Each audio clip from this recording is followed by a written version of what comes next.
I want to welcome you all. This is a first attempt by the Indian National Association for the Club of Rome to look at some of the issues that we've been looking at in other parts of the world.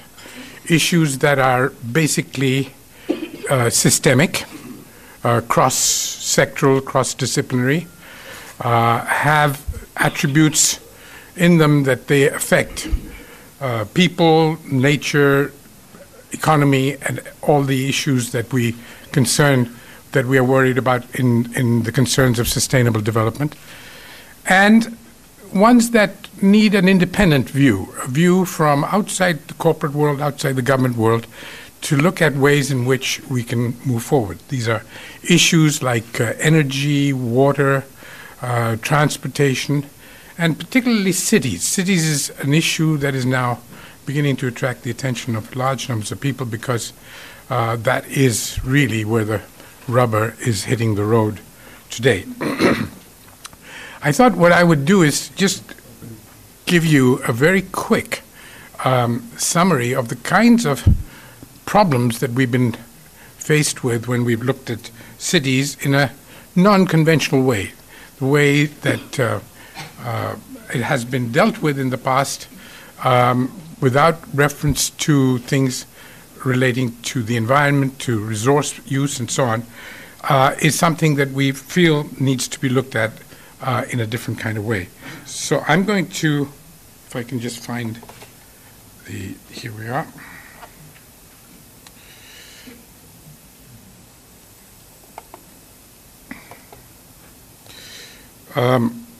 Just take you briefly to what we think are questions that need to be addressed when we design our urban settlements of tomorrow. To design them to be livable, not just for economic reasons, but also for people and their well-being. And very quickly, I can try to... urbanization is going to happen. India is rapidly urbanizing, and you can see this is last week's graph from The Economist.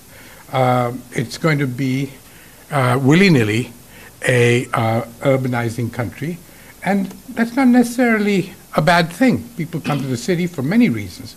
They come to the city for commerce, for buying and selling, for studying, for health care, for city lights, for entertainment, for a variety of things, particularly for entrepreneurial opportunities and jobs. And also, it's the crucible where innovation takes place.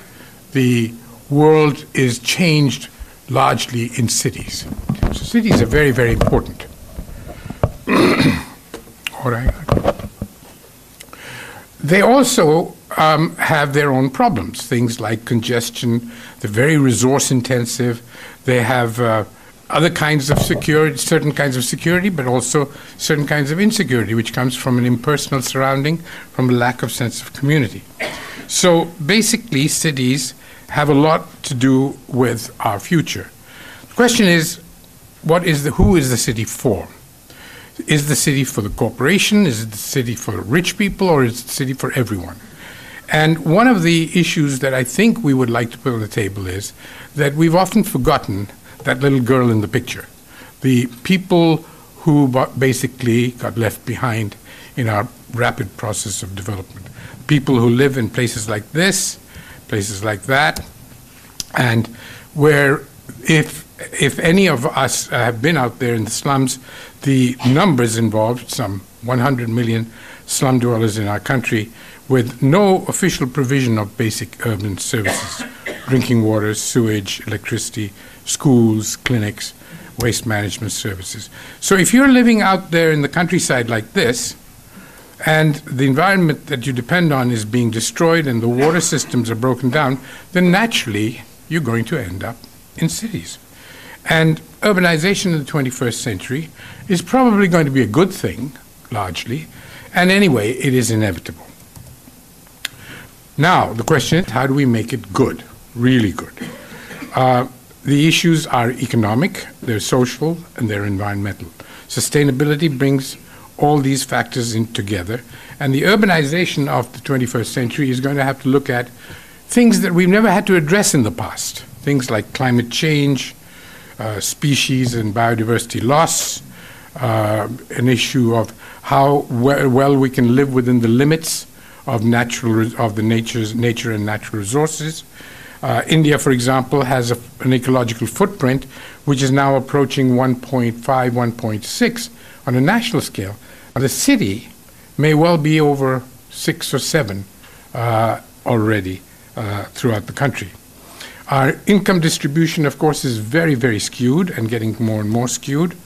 And we also have to worry about how the people in the bottom 50, 60% of our income distribution are going to live. Indian cities are probably net positive in terms of economic sustainability. They provide jobs, income generation, services, public goods, education, etc.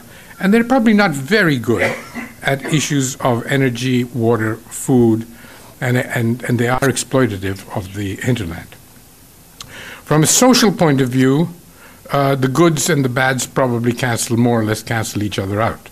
They provide terrific opportunities for social mobility, for economic improvement, interaction, entertainment, hobbies, fulfillment, but they're not very good if you are at the bottom end. And you go through varieties of insecurity issues as well. From an environmental sustainability point of view, Indian cities are probably net negative. They are good for mobility and for creation of assets, but pretty bad on the pollution front, diseases, congestion, and so on. Cities also have lots of other impacts. They have impacts on soils, on water, on the scarcity of other resources like clean air, energy, materials. They use up huge quantities of minerals and resources. And these are essentially also impacts of where nature used to be and cities have come over. And cities are energy guzzling. And one has to have, in designing future cities, fairly good understanding of those issues, as well as how you're going to manage your waste. My feeling, and the Club of Rome is now beginning to really wake up to this in a way that not many people have, is the lock-in impact of our city designs and choices. The roads, the transport systems, the buildings, the utilities lock us in for 50 to 100, maybe more years once we've made a decision on the kind of investment or technology to use. In terms of what we will be doing 100 years from now in the use of materials, energy, water, and so on, is actually determined by the choices we make today. And this is a major responsibility that planners have to now assume. One also has to recognize that cities keep being built once you've got the infrastructure for building them. In China, they've got 10 million people in construction sector. They've got large numbers of cranes, bulldozers, and groundbreaking equipment. And the result of it is that a large number, dozens of cities have now been built where there's no one living there. They're called coast cities in China. And a very large number of cities all the way from Inner Mongolia all the way to the coast now exist in state like this with almost no human being in them. So one has to be very careful about the investment decisions, because sometimes the investment decisions run away with themselves. And if you Google ghost cities in China, you'll be astounded to see the extent to which overinvestment in these things have been made. And when you make decisions, lock-in effect also is impacted by what we expect the oil price and the price of energy, price of water, price of scarce resources will be in 50 and 100 years' time. So in the name of efficiency, one really has to do much more detailed resource accounting as well. For example, if you look at roads, the infrastructure of cars, for example, it's not just the cars and the materials and fuel that goes into moving a car around, but it's also the roads that go into it, the gasoline petrol stations that go with it, and so on. And when you take account of not just the operational, but the infrastructural and the rucksack, the amount of material used in order to get those cars moving, the costs can be extremely high. Which means that we may have to look at totally new forms of transport. If we're going to look at the year 2100 with today's transport systems as being our model, the chances are that we will be immobilized long before then, because we won't have the fuels, we won't have the materials, or the ability to move around. So the solutions are going to take money, much more than today, but also a lot of creativity, innovation, imagination. They will take new technologies, but that's not the crucial issue. The issue is much more about governance, about policies, about institutions that determine how the cities work, how we decentralize our settlements, how we scale them out, and how we depend on creating the opportunities, particularly small and medium enterprises, which are, after all, the generators of our jobs. So we need to plan ahead, we need to change our footprints, and we need policies and investments that encourage livable outcomes, not just for today, but for the future. So these are the kinds of issues that I think that planners of our cities are going to have to keep in mind in the future.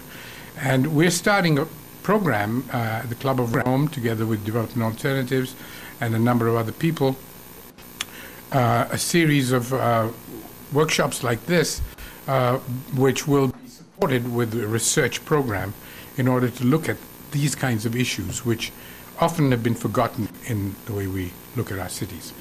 It is my pleasure to invite Mr. Amitabh Kant, who has been working on similar issues relating to the building up of new greenfield cities and expanding existing cities in the area between Delhi and Mumbai. And perhaps he can give us an idea of how they are looking at these issues. May I invite you? Ladies and gentlemen, it's a pleasure to be here to meet and interact and have a dialogue with all of you. I look forward to learning from all your wisdom and your knowledge and your experience. Much as Ashok said, I believe that this is an urban century. According to several estimates, by 2030, almost 70% of the world would be living in urban areas. Now, cities, while they account for just about 3% of the Earth mass, they house at present about 50% of the population. They consume almost about 70% of the resources, but they emit 2/3 of the CO2 gas emissions. So while cities have historically been instrumental in raising vast number of people above the poverty line, they've also been very destructionist as far as environmental and ecology solutions are concerned. And if countries like India were to follow the model of the Western world in the process of urbanization and new cities, we would require 4 planet Earth. But alas, we have only 1 planet Earth. And therefore, much as what Ashok said, you need a very innovative, you need a very sustainable strategy, you need a very creative thinking, and you need to think through these processes. Because the decisions that we take today, actually, I truly agree that whatever decisions you take today actually impinge on the next 100 to 150 years. And therefore, I think more than anything else, it's innovation, sustainability, and creative ideas which should really drive new urbanization in India. Now, I'm not an urbanization expert, but I believe that my view is that India is will undergo a very unprecedented scale of urbanization. And there are various studies to substantiate this. I mean, you look at several studies across the board which say, not McKinsey, not Mrs. Ahluwalia's study, not Booz & Co., but several studies across the board which say that actually India is going to get 350 million people into the urbanization process by 2030. You will have 700 million additional people getting into the urbanization process by 2050. And whether we like it or not, any one of us sitting here, whether we like it or not, this process is inevitable. And if this process is inevitable, then it's important to plan. It's important to plan in a very systematic and scientific manner new cities. I think not merely new cities, but also regenerate our existing cities, our existing towns, which are very important. Because, to my mind, cities are centers of innovation, they are centers of growth, they are centers of creativity, and the world is really being driven today by cities. And that is why the GDP of Mumbai Corporation is actually bigger than 26 states of India. And therefore, to my mind, planning is very critical. Master planning of these cities is critical. Detailed planning is important. Detailed designing is important. Good program management is important. But more than anything else, I have a strong belief in two things. One is that the future of Indian cities must be on the back of public transport systems. And the cities must be driven on transit-oriented systems. When cities were made across America and Europe, land, gas, and water were very cheaply available. And therefore, the Americans made very sprawling cities. I mean, you could live in New Jersey and travel to Manhattan. And therefore, these were very sprawling cities. All gas was very cheaply available, so you could guzzle as much gas as possible. But these are very scarce commodities today, land, gas, and water. And therefore, the cities have to be far more compact, far more dense. And I think the ecological footprint emerges from just basically three things. One is, I mean, people will keep talking about green buildings, but to my mind, it's public transportation, it's the density, it's the compactness of the city. And therefore, to my mind, the American model of sprawling cities is dead. And therefore, India must create, Ashok showed a slide of Chinese ghost cities. But while the American model is dead, the Chinese model is equally dead, and you need to create an Indian model of cities. I mean, when they talk about DMIC model, to my mind, we are just trying to look around the world. We looked around the world.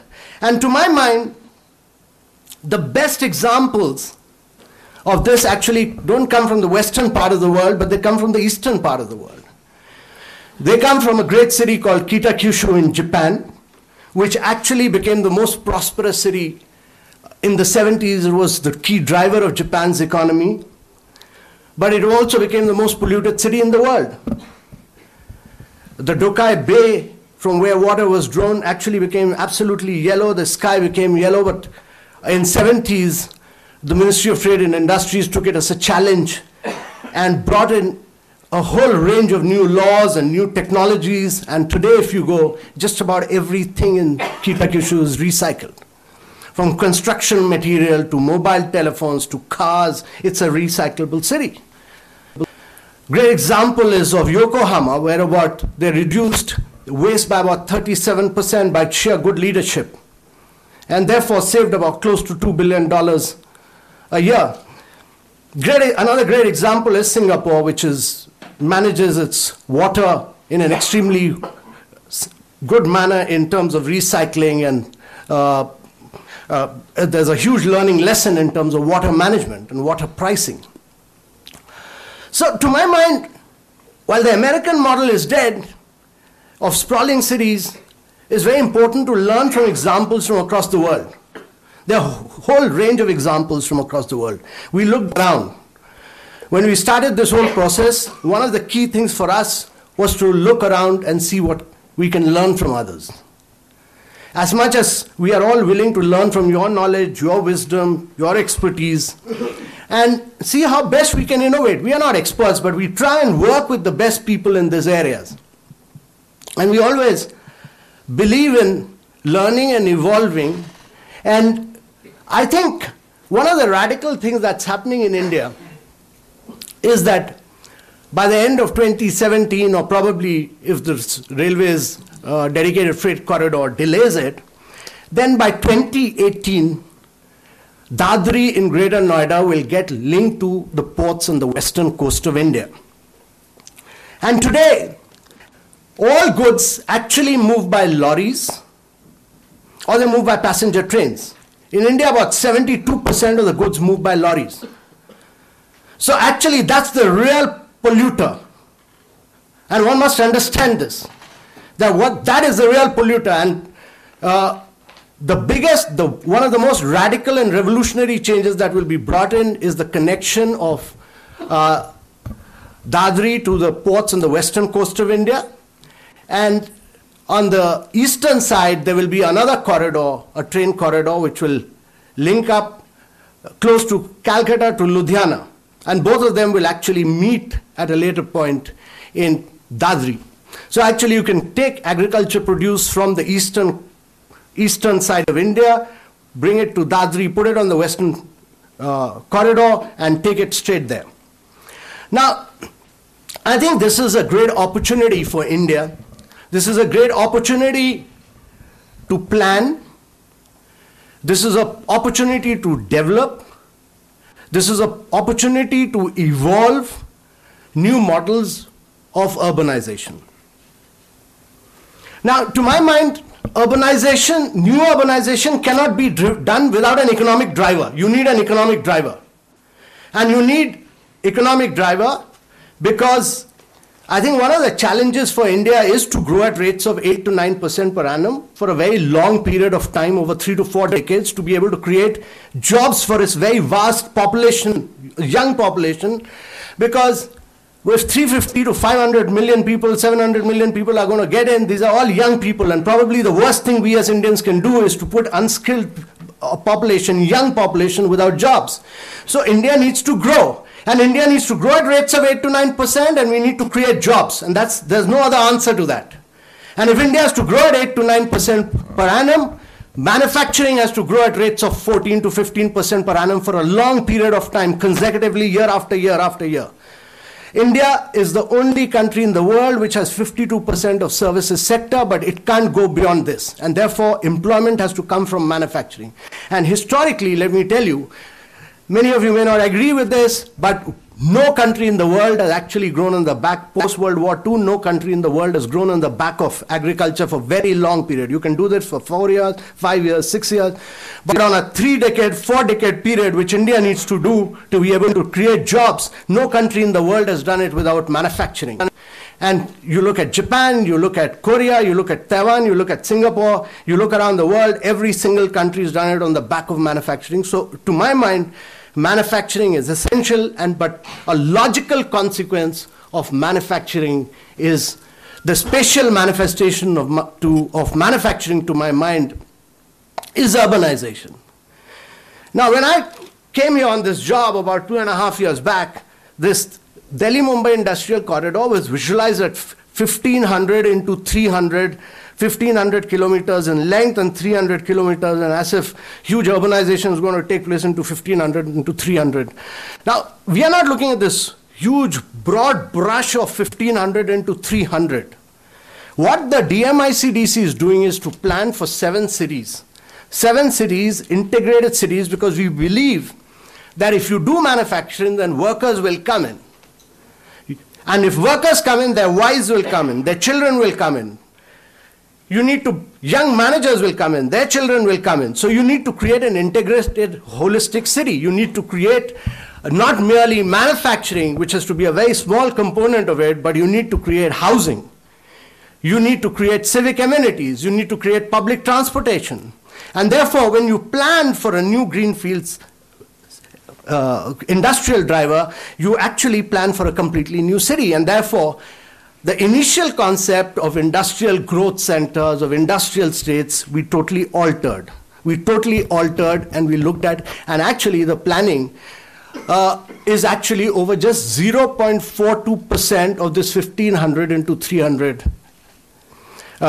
square kilometer. And this must be recognized by everyone, because much of this criticism which I read in one or two articles was about as if we are going to change this 1500 into 300 square kilometer. No, it isn't. The corridor is the train. The train is the corridor. And on both sides of this, we are looking at opportunities where the magnet can be manufacturing and we can create some holistic, integrated urbanization around it. Because we feel that unplanned urbanization is going to be wrong for India, and therefore manufacturing must lead to scientific planned urbanization. And this must be on the back of a public transport system, because we understand and we realize that when cities across America were created, and just to give you two examples of cities created at the same point of time in history, of Atlanta and Barcelona, created at the same point of time in history, catering to the same amount of population, exactly the same population, 2.2 million. The CO2 emission of Atlanta is almost about 12 times more than Barcelona, because 97% of the people travel by cars in Atlanta. And in Barcelona, 65% of the people walk, but another 20% either cycle or walk. So that city is made for people, whereas Atlanta was made for cars. But if you were today to reverse the process of master planning of Atlanta, you will require to virtually destroy Atlanta and create 4,926 new metro stations. And therefore, to our mind, India cannot afford that. And therefore, to our mind, planning and master planning and detailed planning is very critical. And I'm glad that this interaction is taking place at this point of time, where we can learn from great ideas. Now, there are, when you do this kind of a planning, even over 0.42% of the Delhi-Mumbai industrial corridor, there are challenges. There are issues. And it's very difficult to arrive at a consensus on all issues. And I think it is impossible in a very vibrant democracy like India to arrive at a consensus on all issues. But let me tell you what our challenges are. One is, and then I'll take you through how we've proceeded ahead. They're very vast challenges. They're vast challenges because when you look at cities across Europe and America, and urbanization virtually come to an end in America and Europe. In China, it's almost staggering out. But if you look at urbanization across the world, it's all been driven by public sector. It's all been driven by government. This is all urbanization where government intervened and invested resources into roads and highways and created metros, etc. It was all government funded. Now, in India, there is a belief that private sector is more efficient, and therefore you need to bring in the efficiency, and there is a scarcity of resources. And therefore there's a big issue about private-public partnership. Now, when I came here, this was structured as absolutely a private-public partnership. It's taken me a year and a half to actually convince the government that the project cannot be done in private-public partnership. And that government needs to, it's taken me 62 rounds of meeting with the finance ministry to convince them that actually if you don't create the backbone of these cities, you'll have a disaster in the making, that you'll have absolutely real estate play. You'll have completely real property dealers stepping in, and you'll have all these big dons getting in. And therefore, we went back to the government and we said that if India has reached the stage of its growth, if it wants to create new cities, it must create drainage, sewage, and public transportation, and recycle water. And therefore, to create this, the government asked us, what is the barest amount of resources that you need to trigger growth? Because cities are not done in one go over a long, you can do master planning for a large area, but cities are always done in phases. They take 40 years, 50 years to evolve. You do it in phases. So they asked us, government is also facing very severe financial constraints. So they asked us, what is the barest amount of money that you require to trigger growth? And eventually we convinced the government, so they created a corpus of 18,500 crores for the trunk infrastructure over a period of 5 to 6 years. For the trunk infrastructure, so that you could create. Now, our view is that urbanization in India can be a very commercially viable proposition if government invests in trunk infrastructure. And the cities must have the backbone. And the backbone, if it is well executed, well designed, would actually must lead to monetization of land values. And nowhere in the world has urbanization ever taken place without monetization of land values. So the key to the success of any new urbanization process, to my mind, is monetization of land values. Unfortunately, in India, we don't monetize land values. The only people who monetize land are political parties, because land is it's not been depoliticized, it's a highly contested area, but political parties have become rich, but the cities have not become rich. A classic example of this is Noida and Greater Noida, where some good officers created the trunk infrastructure. But the upsides of those were reaped in by political parties across the board, but not by the city. And therefore, it's very important to create a model where the upsides of that city are captured by the city itself, and so that you go on creating new, fresh trunk infrastructure as you go along. And so to my mind, the challenges are one of public-private, of monetizing land, of depoliticizing land. There's a very big challenge of long-term financing. In India, the interest rates are so high in the short run, even for short-term loans, that if you were to do a financial analysis of these cities will take about 16 to 17 years to break even. But if you have structured it well and the city is able to capture the land value, then after 16 years, the upsides are very high. So the city will actually gain after the break-even may happen on 16th year, but from the 16th year onwards, the upsides are very high, which can be captured by the city. And actually, you can revolve that fund to create many more urbanization, new urban centers in India. But you need long-term instruments of lending which are not there in the market in India. So there's a key challenge of long-term financing. There's a very key challenge of very good detailed engineering. Very good detailed engineering, of very good planning, very good program managers. The skills for this, whether we like it or not, just do not exist to that scale and size. I mean, many of you may not agree with me, but if you want to do this, go and check it out. The skills for detailed engineering, the skills for program management, detailed engineering just do not, and that is why India believes in doing planning and execution all at the same time and keep making a mess. Now, I believe differently, and therefore I strongly believe that India must plan thoroughly. This is an opportunity for India, and I keep getting blamed that you've not started doing this, you've not started doing what. I've just stuck on to say that India must get its planning to perfection and its detailed engineering to perfection, and therefore execution will become far more easier. And therefore, we've strongly believed in working with some of the best people to create that professionalism. The other problem with India and government is, when you're doing this, is that India is this. If you're working in the challenge is when you shift from PPP to trunk infrastructure creation through PPP, you have to, I think one of the key challenges for India is really to make a technological breakthrough. I mean, what is driving urbanization is across what is being now termed as smart cities of the future, or smart and intelligent cities, or the ubiquitous cities, what the Koreans are calling. And these are all small, compact, dense cities. But they're using technology to manage public services. Health, education, smart grids are all being managed technologically. Now, you need technology, but the Indian system, in the Indian government system, L1 is God. I mean, the lowest price is God. We don't evaluate on the life cycle cost of technology, and these are very key challenges for somebody trying to execute these projects. So I would request all of you very learned, very distinguished people sitting here to give me solutions and answers, and give me a helping hand to find answers and solutions to this. Because these are very critical challenges when you try and execute a major project of this size and dimension. Now, there are challenges. But I think this is a big opportunity.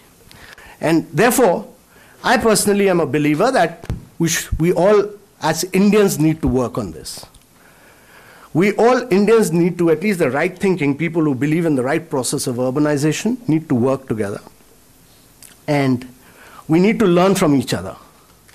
I don't think there's a DMIC model. It said DMIC model. I don't think we've evolved a DMIC model. We've just tried to look around and said what were the wrong practices followed in some places. And what are some of the good practices? But I strongly believe that there are a couple of things which would hold the key to the success of this new initiative. One of it, which I've been stressing again and again and again, is that the backbone, and that is how we've done the planning, neighborhoods distributed across the transit corridor, so that the cities grow and evolve on the back of transit. Secondly, we focus very heavily on recycling of water. Now, we've looked at a complete integrated water resource management systems within these cities. And we feel, our view is that recycling of water, rainwater conservation, dual piping system provides a long-term solution over a long period of time.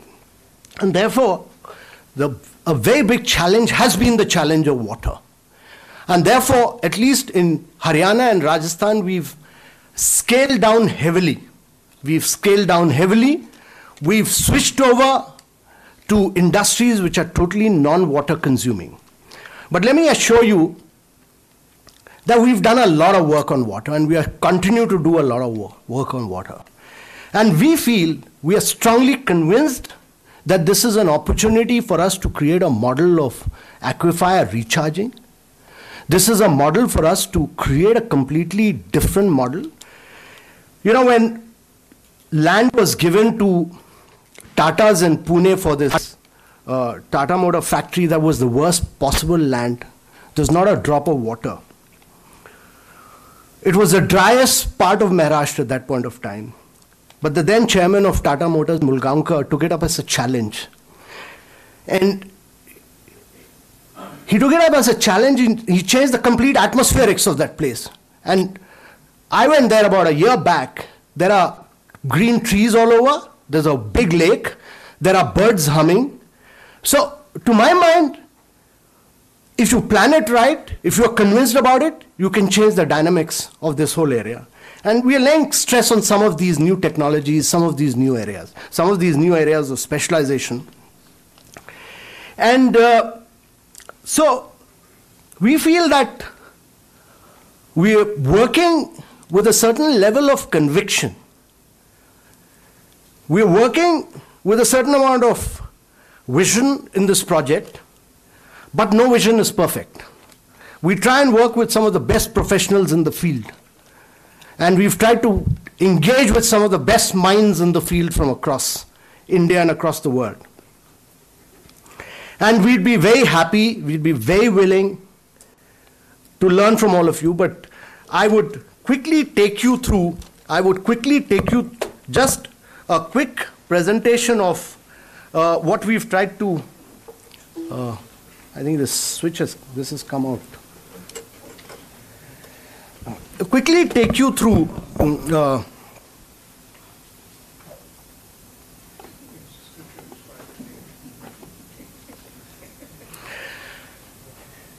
okay, so I'll quickly, there's no such thing as a DMIC model which has been mentioned here, but we are all on a learning path, and this meeting is very well timed, but I'll quickly take you through what we've tried to do and what the project is all about. Well, it was initially planned, let me tell you that I brought this out because I wanted to show you that it was actually planned as a global manufacturing and trading hub. But, you know, I really felt as we went along that manufacturing and trading hub has no meaning without the human content. Because I've always believed that cities are made by the soul of that city, and the soul of that city is derived from the people living in that city. And therefore, you have to essentially do urbanization for the people over a long period of time. No city in the world can survive and flourish without its people. And therefore, As I mentioned, that if by 2030, 350 million people are going to get in, and cities will account for nearly 70% of India's GDP. But this is really the Delhi-Mumbai corridor. It's that red line. It's the train. The train is the corridor. And what was initially envisaged was that you look at a bandwidth, and many of the very distinguished and learned people have been reading from the perspective plan, which was actually written about 4 years back, but much water has flowed since then. Much has been done in terms of local planning and local city management and local city planning development, which has not been taken into recognition. And therefore, I thought I'll tell you what we've done. So while the initial perspective plan had envisaged this 1,500 into 300 meter broadband within which they'll look at 24 nodes. 24 industrial, what they called as the investment region. Now, to my mind, it's very important that a large project of this nature is broken up into very small doable components. Break it up into smaller doable components, and then break that smaller doable component into much more smaller doable component. But it passes through 6 states of India. It passes through states which account for about 43% of the country's GDP. And there's another viewpoint which has been made in one of the articles, was that it's better to, the demographic dividend will be much higher on the eastern corridor, and it's better to go do this corridor on the eastern corridor. Now, I think there are 2 issues which must be taken into recognition, that no urbanization process in India can be done without the states. This is all about partnership with the states.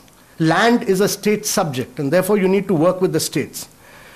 Number 2 is that eventually in the long run, whether we'll succeed or not is a function of the dynamism of the state and the ability of the states to bring in land. And the success of this project, to my mind, is very vastly dependent on the dynamism and the initiative of the state governments. And therefore, while an eastern similar kind of initiative has been planned out on the eastern side by the Ministry of Urban Development, my view on this is that it was because you need for new cities can't be planned in isolation. New cities need an economic driver. And therefore, to my mind, on the western side, there was a possibility of an economic driver driving urbanization. And therefore, I believe that whatever decision was taken by the government then was a better decision to first attempt this kind of corridor on the western corridor, and then, because land is agricultural land on the eastern side, then move to the eastern side. But before even it gets into the eastern side, probably it should look at the southern corridor that is between Bangalore and Chennai. So I'm a believer that manufacturing has to be the key driver of India's growth. So in the first phase, we are doing these 7 new nodes, and I've mentioned them here, and I'll quickly take you through them. Our objective is not to look at just the dedicated freight corridor as the backbone, but also to link them up with, link up these nodes with the north, south, east, west corridor, with the passenger trains, and actually connectivity, these holds the key in many ways, and therefore link them up to all this. And our view is that these should be, while these should be sustainable smart cities of the 21st century, use good technology, but they should essentially be transit-oriented, walkable, and livable cities. They should also get interconnected by road, rail, and communication system. Now, we looked around the world. We looked at some of the newer infrastructure has been created in China. We looked at Shuqi, and we looked at Shenzhen. We looked at a city called Lingang. And let me tell you, these cities are basically manufacturing cities, which are driving the growth of China as an economic powerhouse. But a logical consequence of that has been urbanization. We looked at Suzhou and Wuxi. We looked at we looked at Rotterdam, Amsterdam. We looked at what has been done there. We looked at Iskandar in Malaysia. We looked at several developments across Europe and America. We looked at one of the newer developments, which is Songdo in Korea. And this is one of the recent developments of which has been done. But it got confronted by this financial crisis of the West, and of course we've looked at and examined Singapore in a big way, but we also looked at what Singapore is trying to do in Tianjin, in China, and I think it was important to look around and learn from everywhere and see what best we could adopt. But one of the first things we learned was that you need to reduce the commuting needs of the workforce. And therefore, it's very important that the manufacturing areas have to be very close to workers' housing. So manufacturing areas and workers' housing have to be very close, and that neighborhoods have to be distributed across high access mass transit corridor, and that the recycling and reuse of water and solid waste must be the key driving force of the planning process in these areas. We've tried to look at energy efficiency through use of renewables, but there are huge challenges. I mean, it's good to talk about it as a concept, but it's very, very complex on ground. I mean, simply because of various reasons but we also felt that there was a need to conserve some of the better agricultural land here. And we felt that the land should be left for the state government to bring in, because there are some very innovative practices being followed. Gujarat follows a very, very innovative practice of town planning, where the land values of the landowners go up. There's some very good practice. Rajasthan, when it did the Mahindra city, actually created houses for every landowner, and they allowed them to live in the first floor, and the first floor they've allowed them to commercialize that. So there's a very good source of livelihood. There's a very good model of annuity, which MIDC in Maharashtra does. Over 30 years, it pays them on an annual basis. So we said that India is a very vast and a large country, and you can't have one model. You have to leave it to the states, and within districts, there are different models. There's also a need. One of the key principles we felt was that India has been a very reluctant urbanizer. And we are already very late in the day, and to my mind, this project should have actually been attempted about 3 decades back. We are very late in the day, and therefore, the only way for us to catch up is to use technology in a very big way. And technology must be the key driver of this growth. And therefore, on top of the geographical master planning, we've got IBM and Cisco in different places to do a complete master planning of information, communication, and technology, right on top of the geographical master planning, so that right from the word go, you have real-time governance into these cities, so that you create smart grids, you create water recycling, you're able to monitor public safety and provide public health and education. So if you lay the broadband at this stage, it's not very difficult. It's not very expensive at this stage, but if you were to do retrofitting on a later day, it becomes very prohibitive. So we got some of the people who had experience across the world in these areas of creating compact, public transport-oriented cities across the world. And if you were to look at this, these are some of the planners who worked with us, master planners who worked with us across this.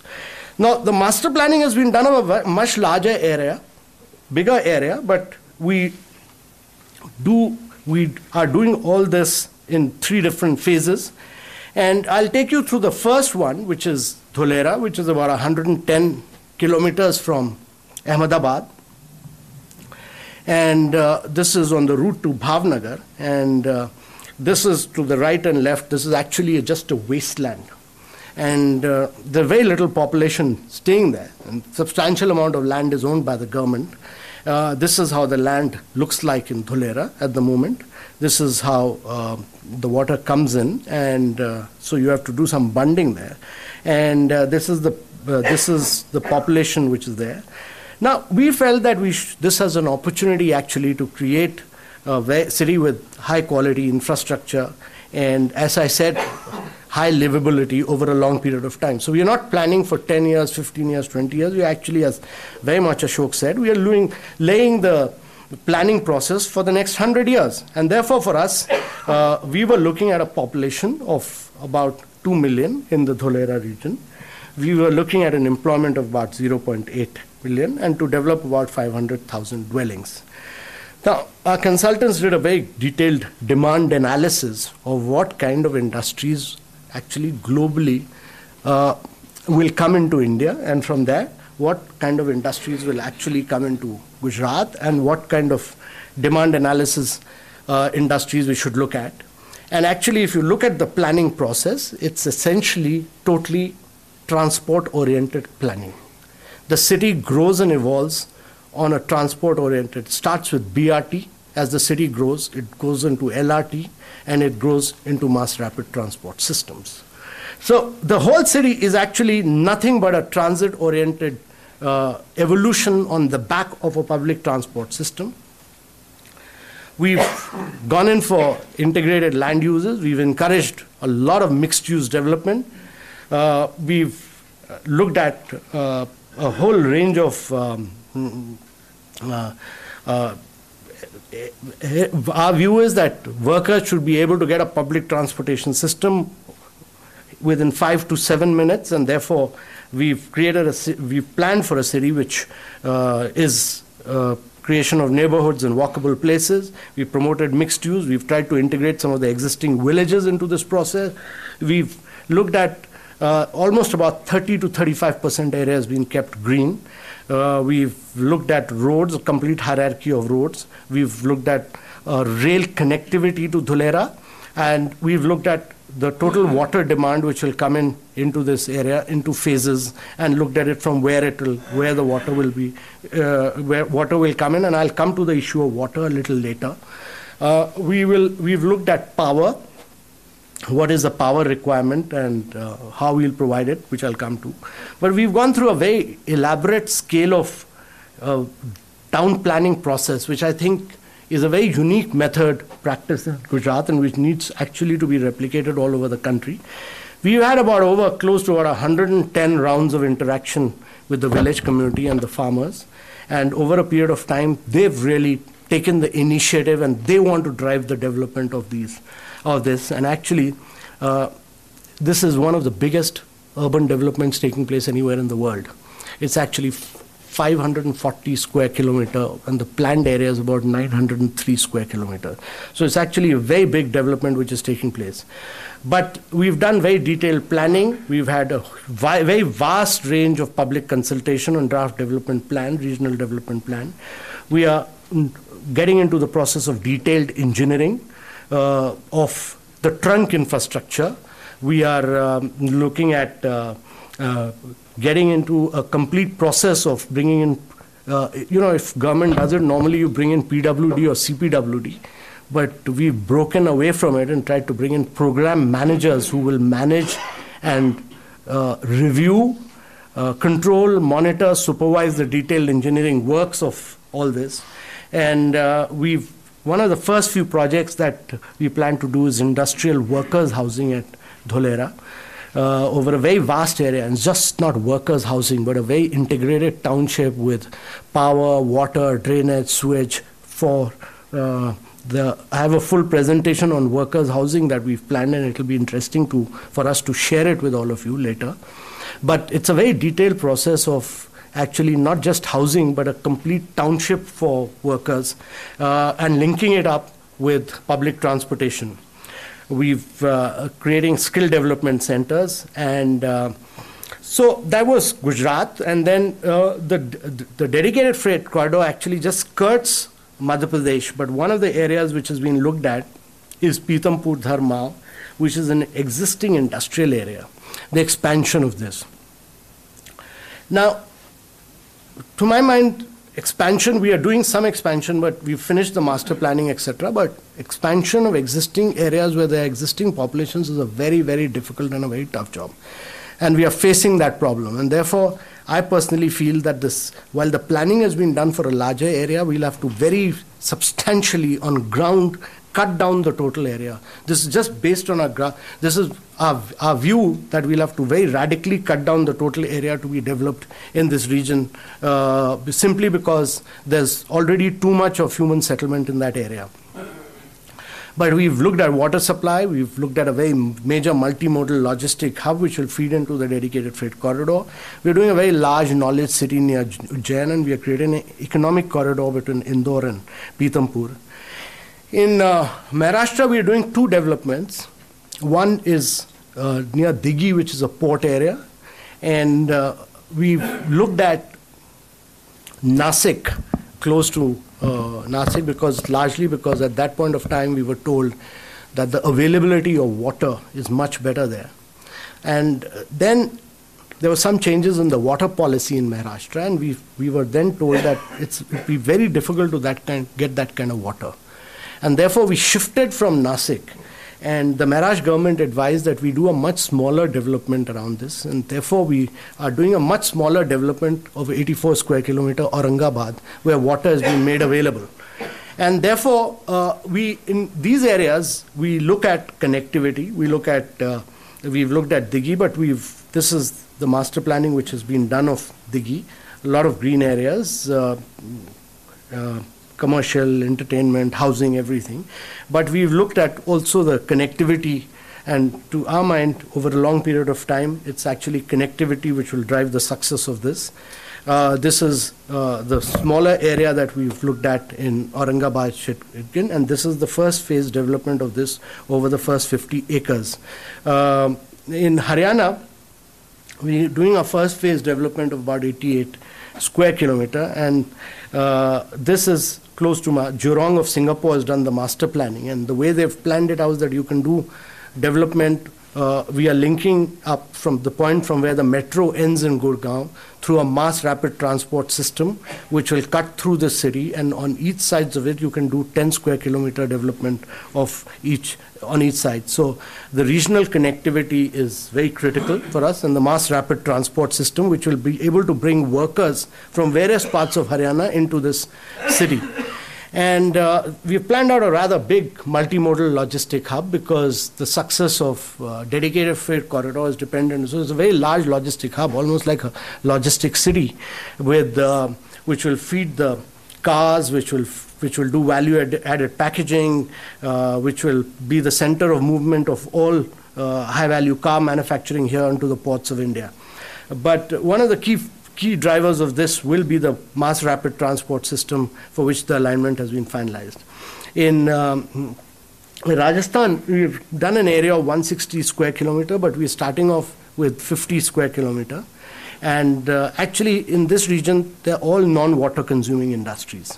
These are electronic, automotive, pharmaceuticals, bio, and ICT. And actually, it revolves around a knowledge city, but our consultants' view was that actually this location can be very good for creation of an aerotropolis, and therefore this whole city can evolve around an aerotropolis. And actually that aerotropolis can suck in goods from all the northern states of India, and therefore they've planned out an aerotropolis which is at a planning stage right now. We've also looked at a road connecting Bhiwadi and Nimrana. One state where we had not been able to move forward at all, despite our best attempts, was Uttar Pradesh. Recently, we've had some breakthrough after the change of government, and that's simply because, as I said, land is a very contested issue. It's a very political issue, and probably the earlier government felt that it's better to work with private players rather than to work with Government of India. But we are doing a very large multimodal logistic hub. Now the new government has given the go-ahead. So new multimodal logistic hub and a large Buraki railway station, which again is actually a world-class passenger hub integrated with ISBT and metro. Now, in all our planning, we've really tried to, the basic brief we've looked at is to create a very resilient water strategy for the DMIC in each local planning. You know, somewhere it's been quoted that we are going to bring corridor water from southern part to the western or eastern part of west. Nothing of that kind. It's all local planning which has been taken. And what we've looked at a diversified water resource planning. We've looked at all possible sources of water in that region, the fresh groundwater, the saline groundwater, surplus water during rain, recycled water from external sources, and we feel that there's a huge possibility of benefiting from surplus water, flood water during rain, which much of it is lost, and recycle water from external sources, recycle water from within the development completely, and rainwater harvesting. And we've undertaken water resource availability study for all this, and we've looked at all possible sources of water. And then we've tried to do account for all the end users of water, and then looked at the water quality and quantity, and then we've doing very extensive stakeholder participation in the planning process. We are working with CH2M, we are working with High Flux. Now these are the best government agencies, these are the best private sector water agency in the world. Let me tell you, these are the people who found a solution to the water in Singapore. And no country has confronted the challenge of water better than what Singapore has done. So our objective as managers has been to try and get the best expertise from across the world. Now, if they cannot find a solution using an integrated water resource management study, and they are very confident that they can find solutions, then I think we will not move forward with the project. Because we strongly feel that you need to look at all possible sources of options and find a solution. And we've had very extensive discussions with the state governments on this. And one of the key projects that we took up was to really look at out-of-box solution. One of the key challenges which we've done is to look at an aquifer recharge in Rajasthan. And actually the entire master planning of the Rajasthan node was done by Cooper Compagnons from Netherlands, which are just, whose only expertise, large-scale expertise other than master planning is aquifer recharging. And so they've worked on this. But there are challenges. I mean, there are challenges, there are huge challenges, and these are huge challenges which require an out-of-box solution. There's a challenge of overexploited groundwater in the region. There's a challenge of saline groundwater and saltwater disposal challenge. There's very little rainfall, but there are issues of impact of climate variability. There's competitive water needs. So these are huge challenges. But one of the advantages for us, there are huge opportunities because we are driving it on the back of industrialization and industries. And because unplanned urbanization is going on in that region. And if you are backing it up with good industrialization, then it is possible for manufacturing to afford high cost of water. Also, we've looked at, there's a huge decreasing cost of membranes in desalination and recycling. And we are looking at a complete dual piping system. But one of the things we are really looking at in that area is aquifer storage and recovery, storage of water through wells during times of excess for future recovery to meet peak emergency or long-term demands. So we've done a lot of work, and we'll be very happy to share and do a complete presentation. We'll get our consultants to do a complete presentation. We found a separate committee on finding solutions to the water, which is headed by Secretary Water Resources, only to look at aquifer resources and to find solutions to water problems in these areas. And so we've done a huge amount of work, and we continue to do a whole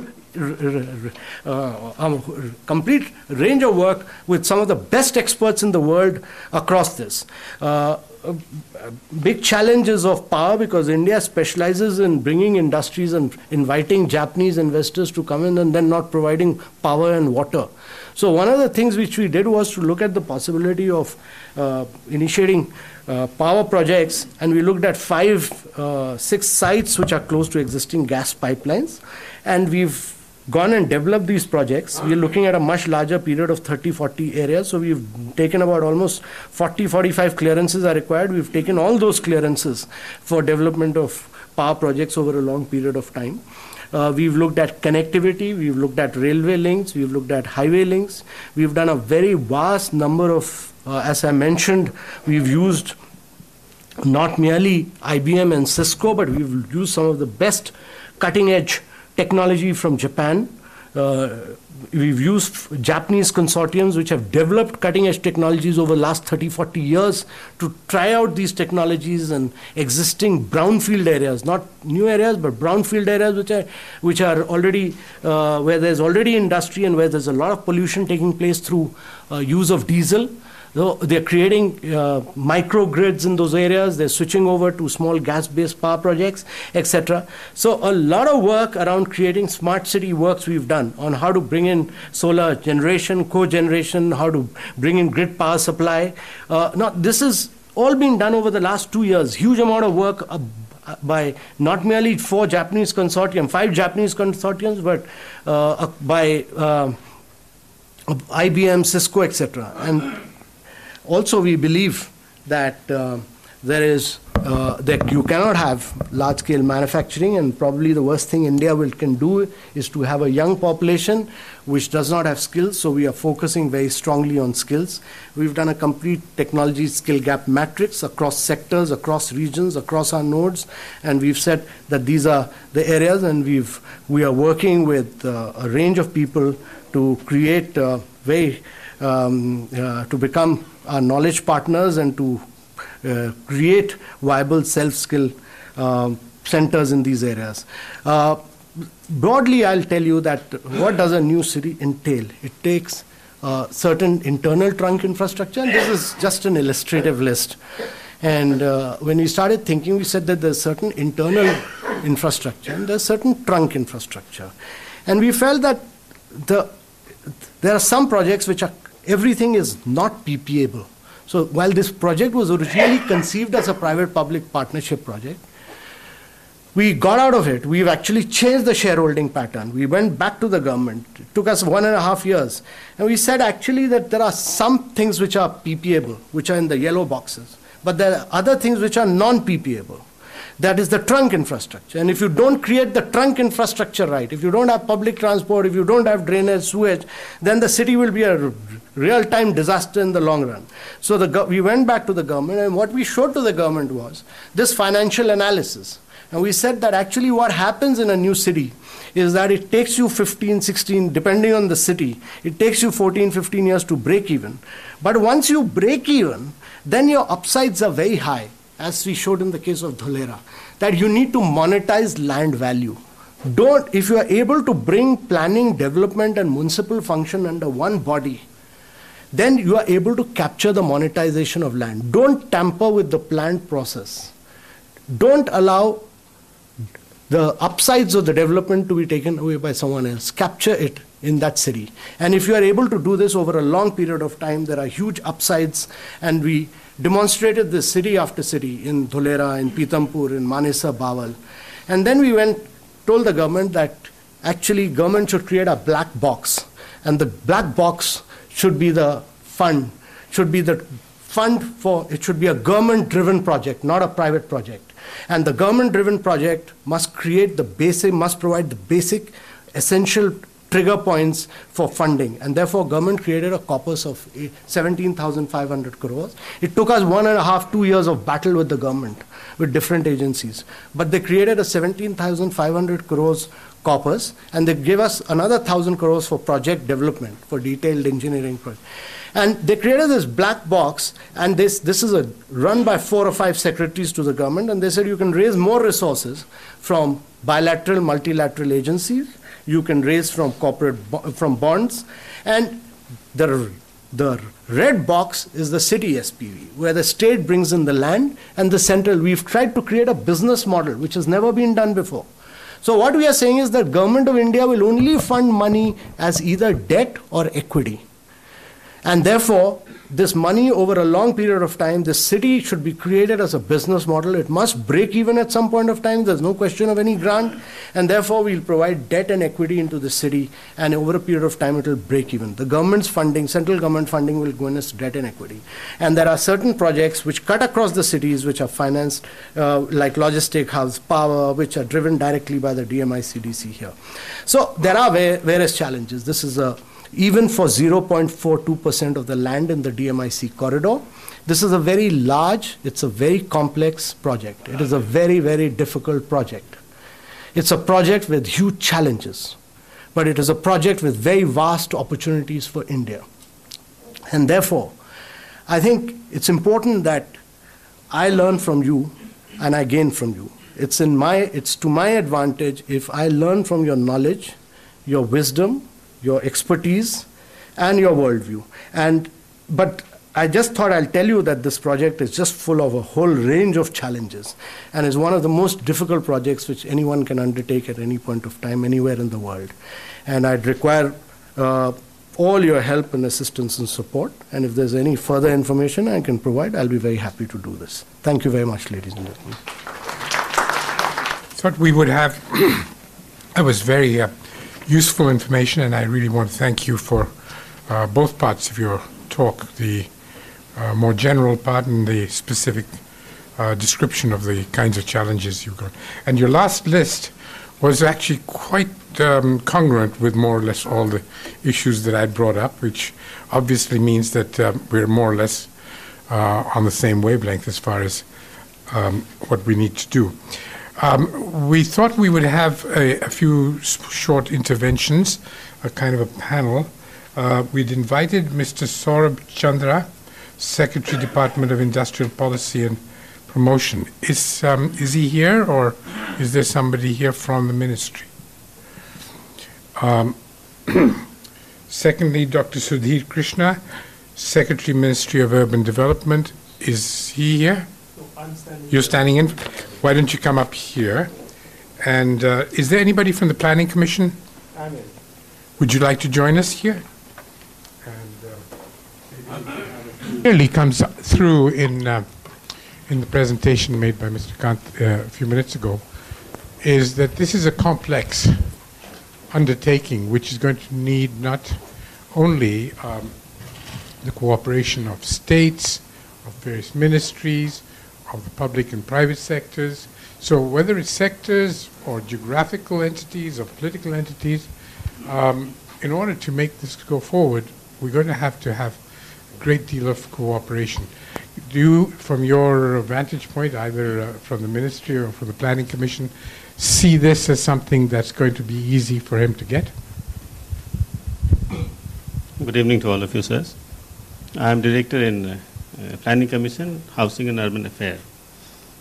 And we have just written the plan chapter for the 12th plan.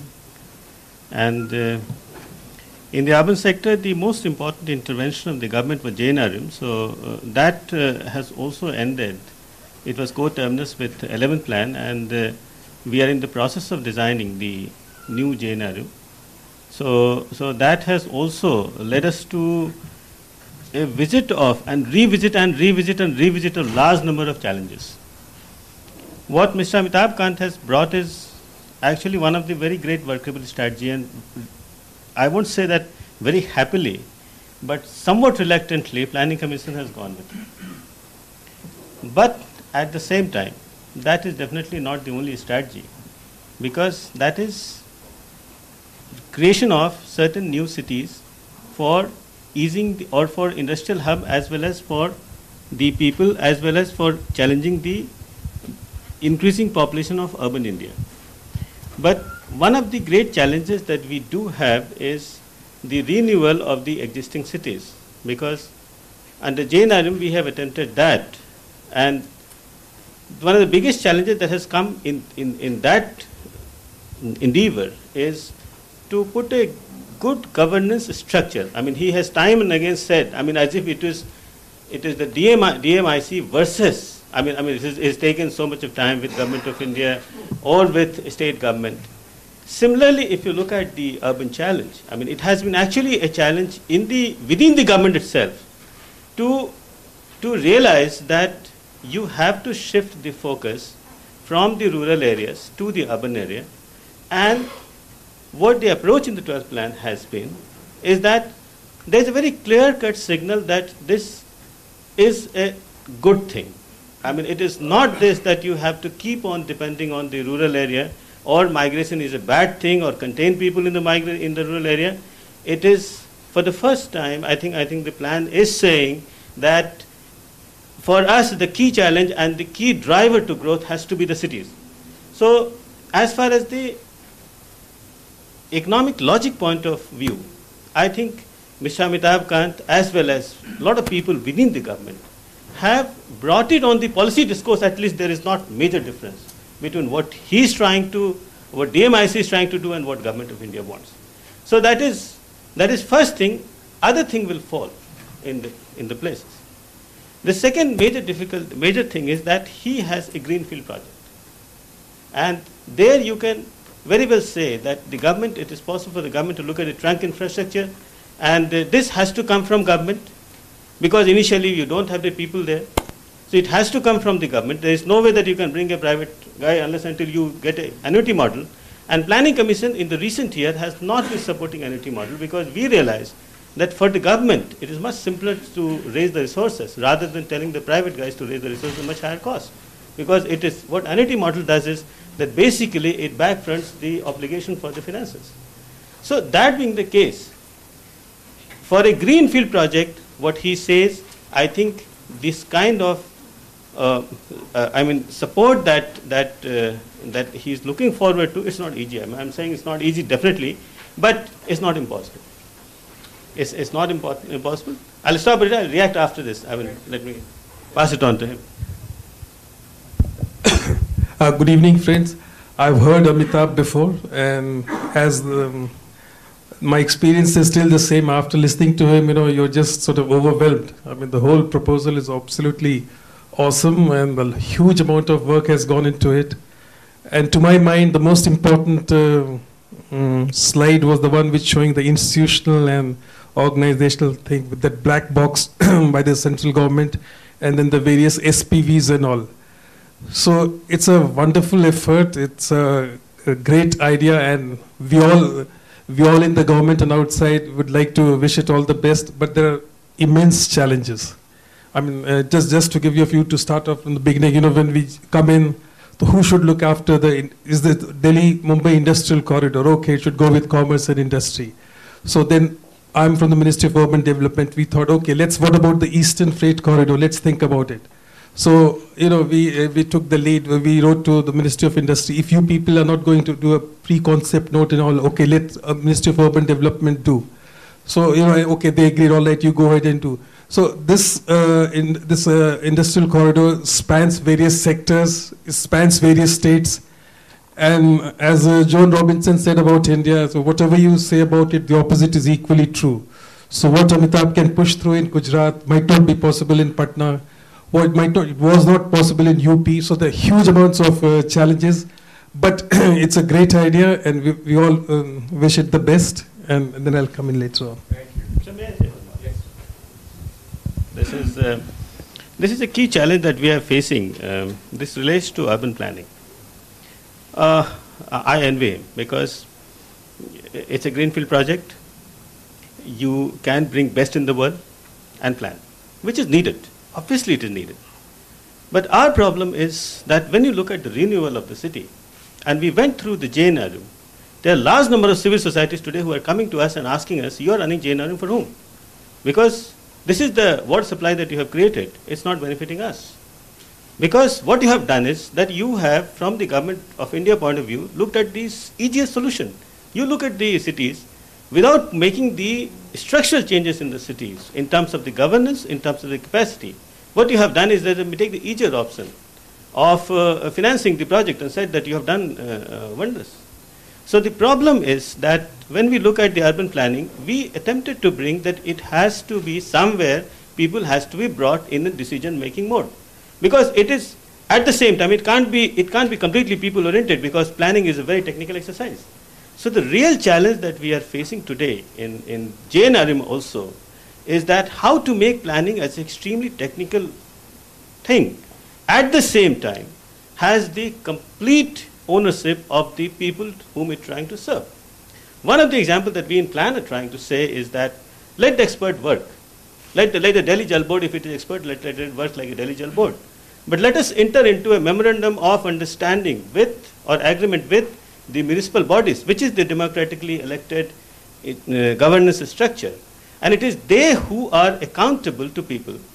Let them enter into service contract with these kind of expert bodies, and therefore we have the happy marriage of both. We have the expert as the parastatals, but the accountability platform is the municipal body. And that's why what we are attempting in this thing is again go back to the basic of the JNRM. Professor Mathur is sitting here. He is one of the architects of JNRM. And I think perhaps the best sort of reform that people have thought of. and go back to that and say that let JNRM 2 also with much more vigor say that please bring the correct governance structure in the city. Unless until you bring that, you may put a lot of money, you may bring a lot of experts, but finally if there is no ownership with the people, it's not going to work. But in fact, the ownership really comes from not just the elected representatives, but from people themselves. Kind of public participation that is required. And he was showing some pictures of actual people being consulted. I think becomes also very important. We are actually running a little behind time schedule. So may I ask Romy to take the floor and make a quick presentation, and then Nitin, you would say a few words, and then we can open the floor and discuss things. I'm very delighted to meet Mr. Khan. The project that he's described has come to us from the prospective plan that was drawn up. Now, I'm informed now, actually today, that in fact they've scaled it down enormously. But that's not in an alternate public document. So I'm sorry, but I am still believing that the original Scott Wilson report is the public document, and that is what is the intention of the government of India. If it has changed radically, I think that they should say that we have changed it radically. So my information is about that. For me, concerned with urban planning, we have two strategies before us. In the future urbanization of India, either we centralize our urbanization, in other words, concentrate large volumes of population, which has been suggested by the McKinsey report, or we decentralize. So this is to do with economic development, is to do with transportation, is to do with employment.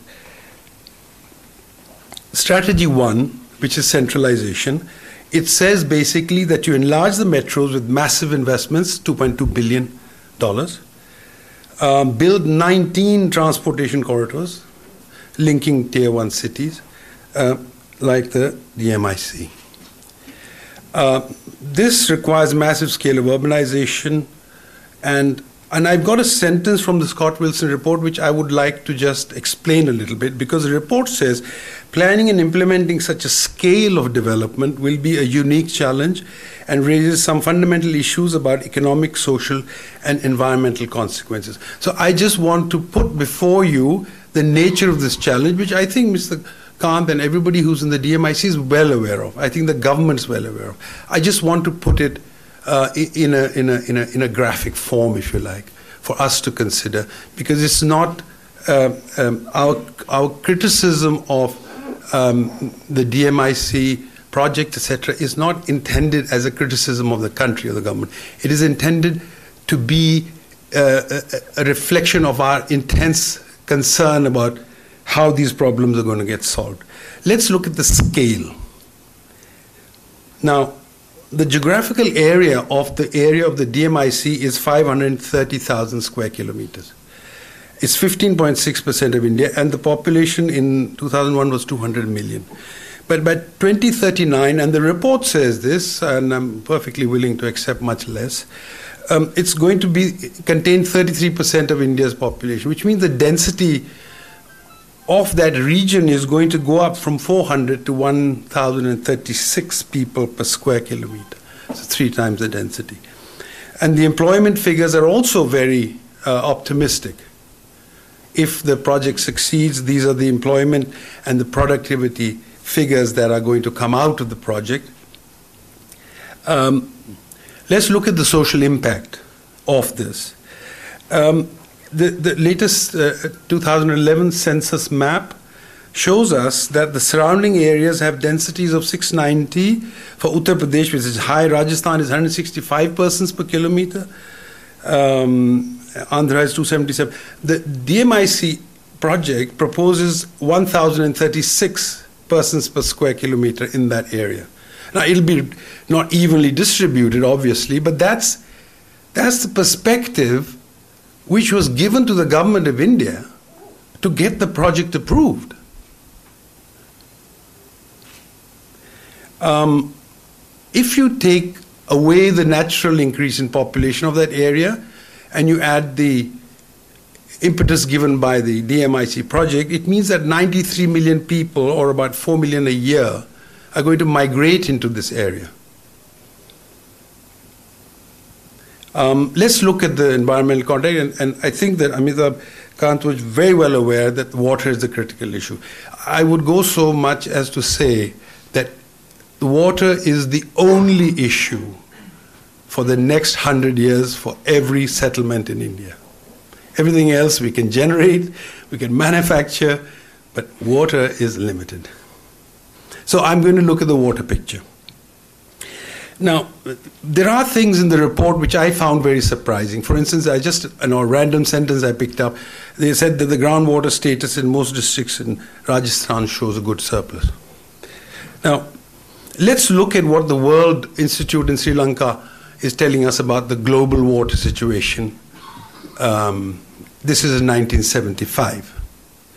You can see that the red area of India and the Middle East. Now what happens is it gets much worse. By 2025,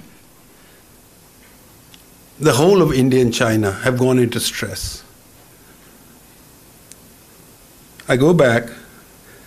If you'll notice that the areas where we are looking for the models, like the Americans, etc., perfectly remain blue, right? Now, that's the problem that's confronting us. This is a satellite image of India made by the GRACE satellite, which shows you the groundwater situation, and the in blue line is superimposed the DMIC line on it. Now you can see that we have some serious problems here with regard to water. Let's look at the Groundwater Commission Atlas, which came out last week. Let's look at the groundwater condition in the DMIC area. It overexploited. Much of it has punctured through, which means you can't renew it anymore. There are fluorides present. Only towards the south in Maharashtra is there an area which you can regenerate. Much of the area around Saurashtra you cannot regenerate. Because if you notice that the nitrate levels are something like 4.5 times what is safe. So we are setting up a situation where we are going to have to invest a huge amount of water investment. Of course, government should go in and develop the infrastructure. You think private industry is going to pay for this? This water has to be cleaned before you can recharge it. River basins. Let's look at the river basins. There is not, there is not a single river in India except up in the northeast which has adequate surplus.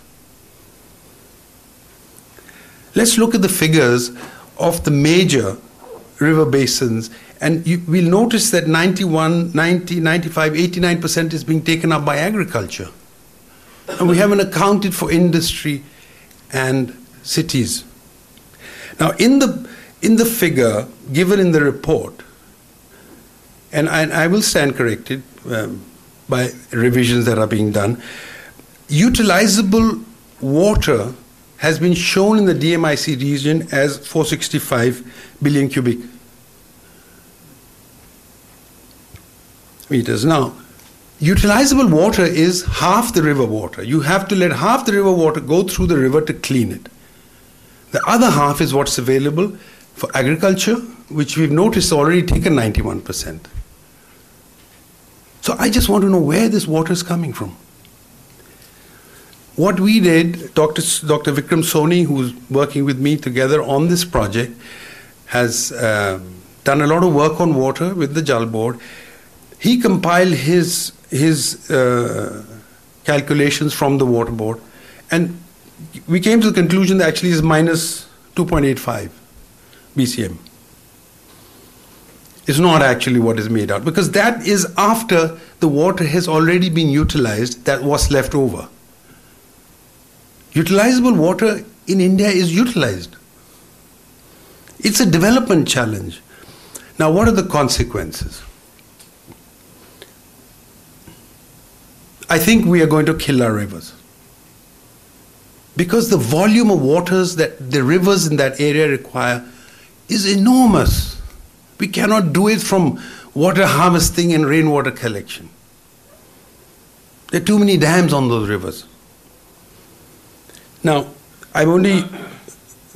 my problem, other problem with this development strategy of a DMIC type of project, and I'm not arguing specifically against this project, is essentially it's Soviet style, where you take people to jobs and you carry water to jobs and you carry food across the country. Right? We're going in the wrong direction for India. Oh, I seem to have lost my. Oh, sorry. All right. By the way, on water, 50% of the water, the US just came out with the figures, is used for cooling the power plants. And we have a lot of power plants we are planning in that area. So I do not see any scientific study of how the water problem is going to be solved in this area. Because if you put up those power stations, rest assured, there is going to be a drought. As there is in China, Yangtze River. Somebody didn't work it out right and dried the rivers. So we just have to go to the North Yangtze to see this. Now, I'll give you a strategy too, very briefly. I'll just take 2 minutes of yours, because we believe in a completely different strategy for urbanization in India. I don't think the problems we have, either the Austrians, the Dutch, or the Singaporeans, or the Chinese have experienced. We have special problems in India. We take out 30% of the groundwater total consumption of the world. So we have special problems. We have a huge population. Now, we believe you have to diminish the metros, contrary to what McKinsey says, because you cannot sustain them. We think you should build and improve hundreds of naturally sustainable cities with populations under 1 million. And we have to build and upgrade high-speed links to put them together. Now, what we want to do is to take jobs to people, make each city self-sufficient, give it long-term sustainability, and governance by what you said, the 74th Amendment, which no government, state government, is willing to give. They will not dismantle the planning boards. So this is just a view of what the natural city can do for you. First of all, to give you an example, this is a natural city we've placed in the region of Vrindavan. This yellow band that you see is the overview of the city. It has a diameter eco-footprint of about 3,000 square kilometers, from which 80% of its food comes. It is self-sufficient in water, self-sufficient in power. It has unusual features to it. It has urban agriculture. The price of food has to be brought down. You cannot bring it down by carrying it over distances and putting it into massive shops. That's not the way you reduce the price of water, food. The city, the typical city, this holds 1 million in this particular model, consists of two kinds of blocks, the built block and the agricultural block. And the dense pattern of it would look something like this. What we do is we are tapping the river for irrigation and putting the water back, and the water supply comes from the sand which absorbs the water in the floodplain. We are also proposing that we are going to have to radically reassess all our living cities and make them self-sustaining, not move them to bigger centers. I'll just give you the closing view of what we think the city of tomorrow is going to look like in India. I think we're going to need hundreds of these cities if we are to save this country from the fate that Russia and China are going through. Thank you very much. I'll just leave it to Nitin.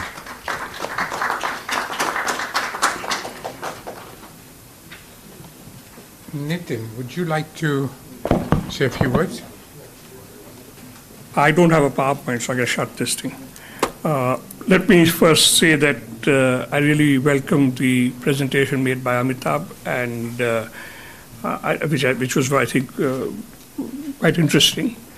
I'm sorry that he says that the Scott Wilson report is not anymore the basis for planning, because that's the only document which is available to the public, to the private citizen like me, and the concept paper. That's the only thing which is available on your website. There's no further documentation which is available, so we've gone by that. Let me first begin with where I really have very strong agreement with you. And my remarks are focused more on urbanization as a process.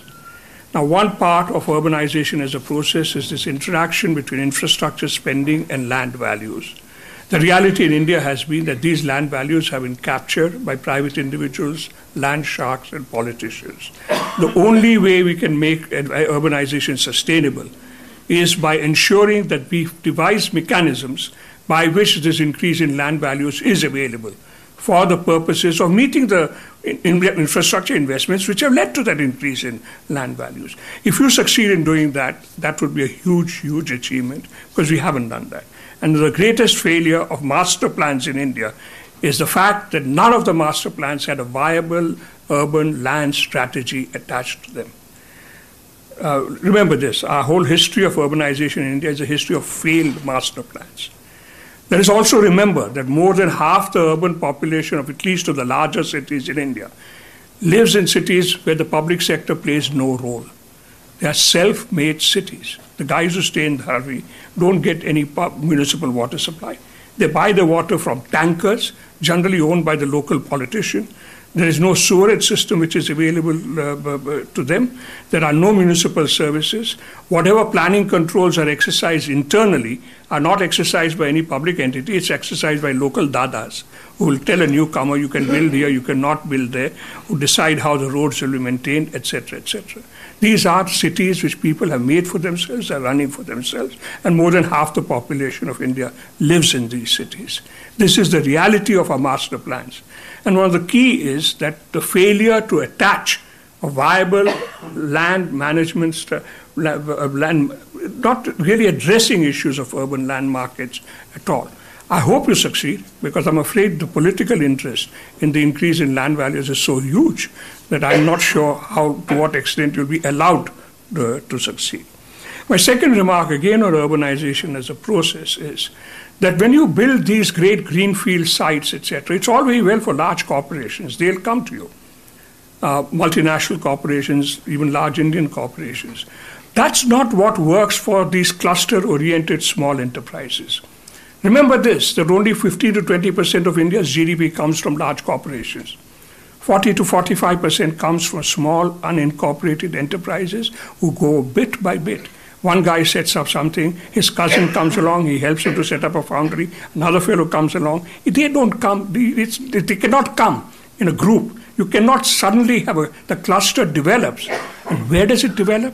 It develops in existing centers, in a Rajkot or place like that.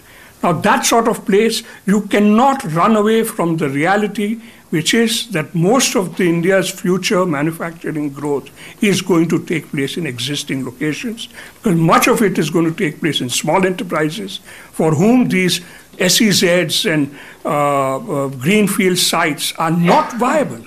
They are clusters which will come in existing locations, somehow violating municipal laws or whatever, but somehow managing there. That's where it's going to develop. We cannot run away from the difficult task of addressing issues of how to develop existing cities. Because this tendency to set up a greenfield city, a mega city, right next to an existing establishment is something we started long ago, even with the public sector townships, which were set up not just in greenfield sites, but even in Bangalore and Hyderabad, which are large towns. There also we ran away from the fact that we really had to address issues of that town and set up greenfield public sector entities. And the SEZ, which was nothing but a gigantic land grab for all practical purposes. So I hope that you succeed in preventing that sort of land-grabbing attempt at urbanization, which is what we've had with things like the SEZs. So that's my second remark, that this is too much, too planned. This is not how urbanization takes place. You can't just set up a nice little map like this and say, my industries are all going to come there. 40-45% of your industries will be totally lost in this space. They are going to go to existing towns, existing places. My third remark is, I was shocked in the Scott Wilson report to see that number of 93 million in-migrants, 4 million a year. Look, with 550,000 Biharis in Bombay, we have enough of a problem. With 4 million coming in per year, what is going to happen? It is socially and politically a totally no-go area. And remember this, 80% of what Scott Wilson projects as the growth in industrial output takes place at the two ends, at the Delhi end and at the Bombay-Gujarat end. Not really anywhere in the middle. And I can't see this sort of scale of in-migration of 90-odd million people being absorbed. Now, maybe you've changed those numbers. Maybe these things are going to be a little different. Maybe you've scaled down the sort of rather grandiose dreams of expansion of industrial output that you had there. But the essential point is that North India is going to get urbanized anyhow. That is where the bulk of India's working age population is going to be born. 50% in the 2030 time frame, 90% in a 2050 time frame. The South, and to a certain extent the West, is already past the demographic dividend stage. Kerala is already in a stage where the dependency is increasing, so is Tamil Nadu, and the others are going to get into that stage pretty soon, by the next census certainly, you see. So that is where the growth in urban population is going to take place. That is where you're going to find the need for jobs. And it's for this reason that I think we have to start looking at very different models of urbanization. Models of urbanization built around smaller cities, more compact cities. Which you're right, absolutely right, to say that urbanization should be built around transport networks. Not just in the intercity connectivity sense, but also within the city. And that is a very sound view, and I greatly welcome it. I also welcome your emphasis on compactness to reduce the ecological footprint. But my main concern about the DMIC project is that I do not think it adequately addresses the issue of process of urbanization, how it actually takes place, and sees how it works with that process rather than trying to fight it or ignore it. Because we've ignored it for all these years, and my worry is that by spending money on DMIC, we will neglect existing towns, existing problems, and we will continue to have a two-track urban system in India with a few showpiece Potemkin cities and large areas of urban slums where people just have to make do for themselves. These are my remarks more as process, because I think Romy has done the rest of the work in terms of commenting on the impact side. Thank you. Nitin, I fear I didn't manage the time very well. We're getting close to 8 o'clock. I'm going to suggest the following. I'm going to ask Amitabh Kant to respond to a few of the comments that he's heard, which would be very helpful. And I'm going to suggest that this is really not the end, but the beginning of a process that I think all of us need. Many of the issues raised by him and by the other speakers really are in need of further and much deeper analysis. And what I'm going to try and do is continue this as a series for a few more months. Maybe once a month we can meet. Those of us who are really interested in the future of our cities, this is something that I think we really need to get into in much greater depth. And if DMIC needs one thing, it does need inputs of this type, and I think that's what he was saying himself, to make them think about issues which are really so complex that they need far more than a simple team inside an office. It needs the visions and the sensitivities that scholars, practitioners, civil society, NGOs, and all the others have. So may I invite you for a few seconds to come and let us know what you think we can do together, and then I will take the responsibility with the Club of Rome to continue the dialogue within about a month from now.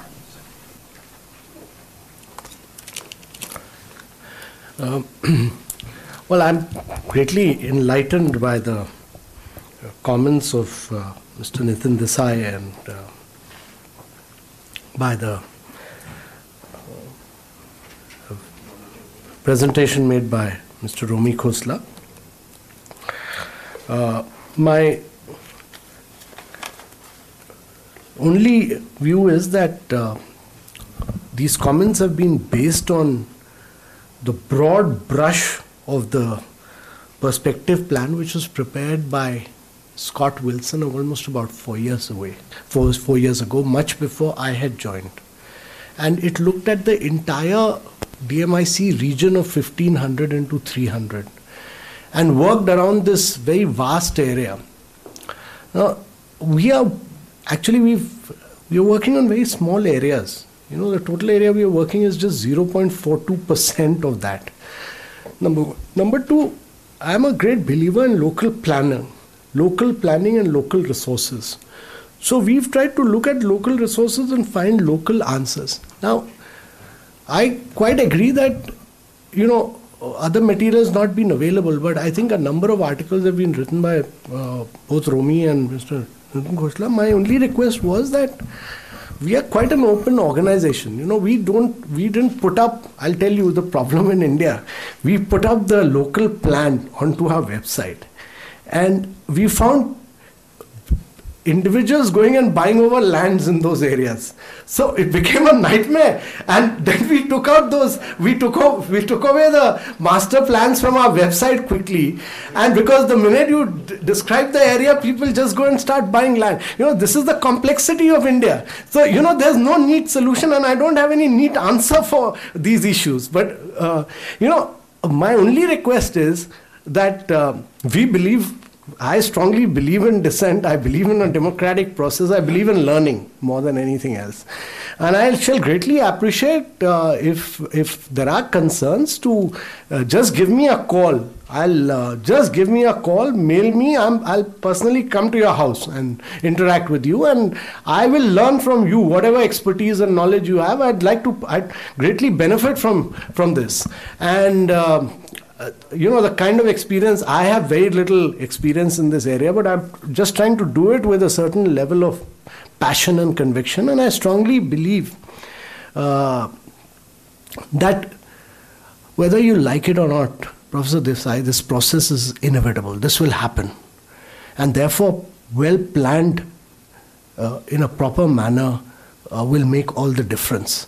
And I mean, you drive down from Delhi to Rajasthan, and you'll see all kind of unplanned urbanization which is taking place, full of garbage, full of, you know, all these aquifers have been depleted because we've not done proper planning. And therefore, we need planning. It may look very neat. It may look well planned out. But I think in India, you need to plan out.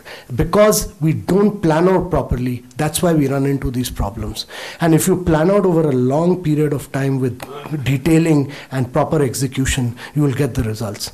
The problem is that we keep doing planning and execution all at the same time. So I am totally open. I would request Ashok that if I can get Romi's presentation, which was very enlightening to me, I'd like to do, you know, he ran over slides very quickly, so I couldn't really grasp them, but I'd really like to examine and study them. And I would very much prefer another presentation where his contrary viewpoint, we'd like to gain something out of that. Surely, why not? So, you know, I honestly do not have full answers at this stage. It's a learning process. I've gained immensely from these comments made, and we would like to continue this debate and discussion as we go along and benefit from all your knowledge and expertise. Thank you very much. Thanks. I greatly appreciate it. I want to ask a question. What is your thinking on the capacity capacity building for this kind of massive infrastructure project which you are going to execute? Who are the people who are going to execute? You are going to plan to develop those capacity into the country so that it can be executed this kind of. See, I'll also tell you, it's very important for all of you to understand that I do not have all the answers. I do not have all the answers for all the India's problems. If you're expecting too much from me, if you expect me to find all the solutions to India's water problems, India's urbanization problems, India's skill problems, I'm just a normal human being. I have a lot of limitations. I work under severe governmental limitations. Within those limitations, I'll try and do my best. But I can't provide all skills for this. But let me tell you, I work with a number of good organizations, professional organizations in India. They may be foreign companies, but they're all Indians. And all the people who work with me are largely Indians. Yeah. We will actually need to follow up on precisely these kinds of issues. And I think we would like to interact with you again in the future. I'm always there. Ranjit, would you like to say a few final words so that we can let people get back to dinner? Have the last word as always, Ashok. Thank you, sir. I think this is good enough. Hi there. I'm Ranjit Barthakur.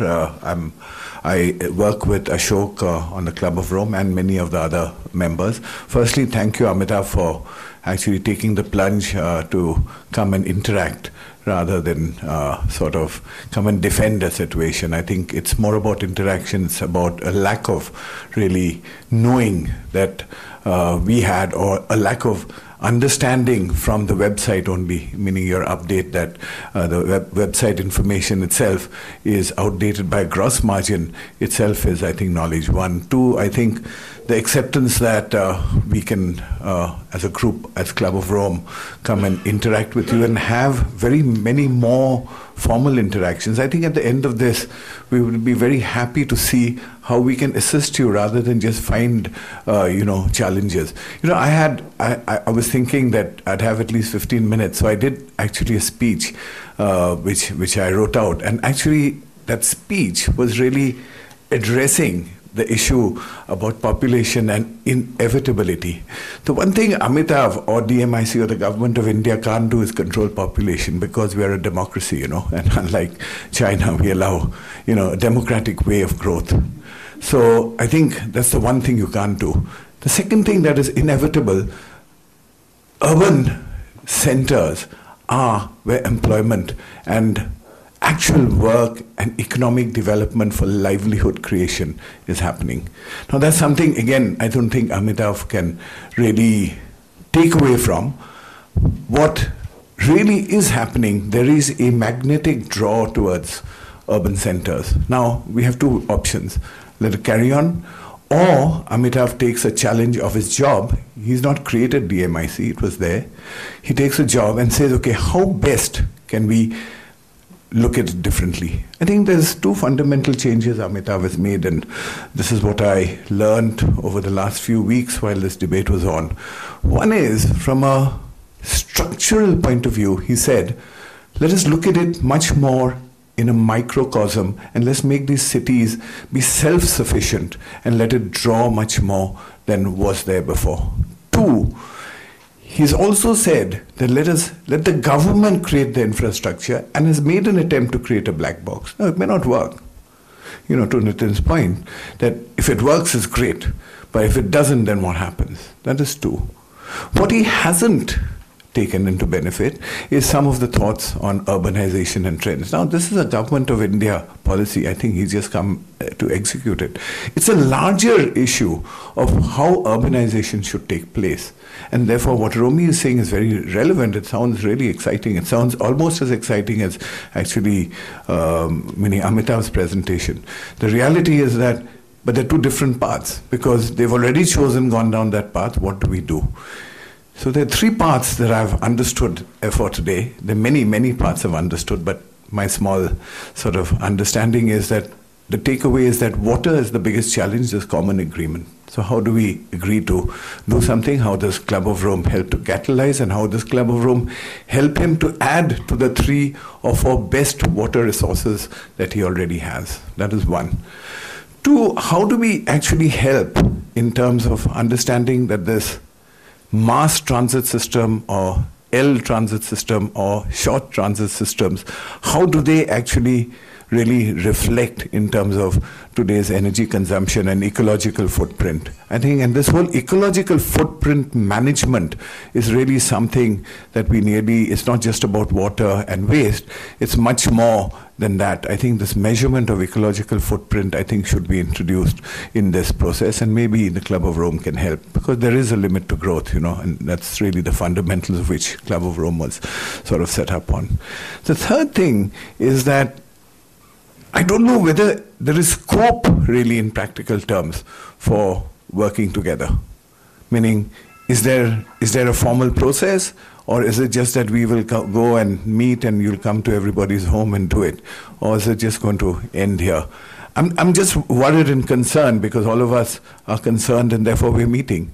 And a lot of stuff that is clarified. But how do we formalize this process? And if there is such a way of formalization, we'd be quite happy to take the challenge. Thank you all for spending this evening. And thank you, Ashok, for, as usual, doing a fantastic job of a compare. I'm really surprised that you don't do this professionally. Thank you. If you are interested in following up, then we need your coordinates. So either give us your card outside or write down on a piece of paper, because we won't know how to contact you if you don't tell us. But I think in about a month's time, after discussing things, we may want to follow up and then figure out whether we need a formal mechanism or not. Right. Thank you. Thank you. Thank you, Mr. Trehan, for this wonderful location also. Thank you, Mr. Thank you. Trehan, for Macaster's donation of the space.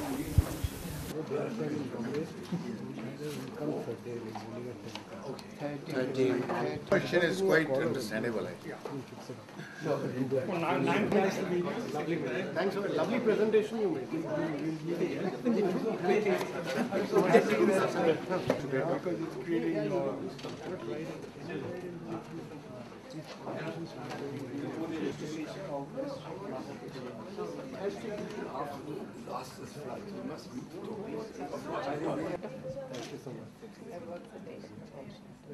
So nice to meet you. I met you before. Yeah.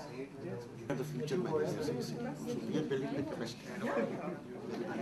You will be trying to associate.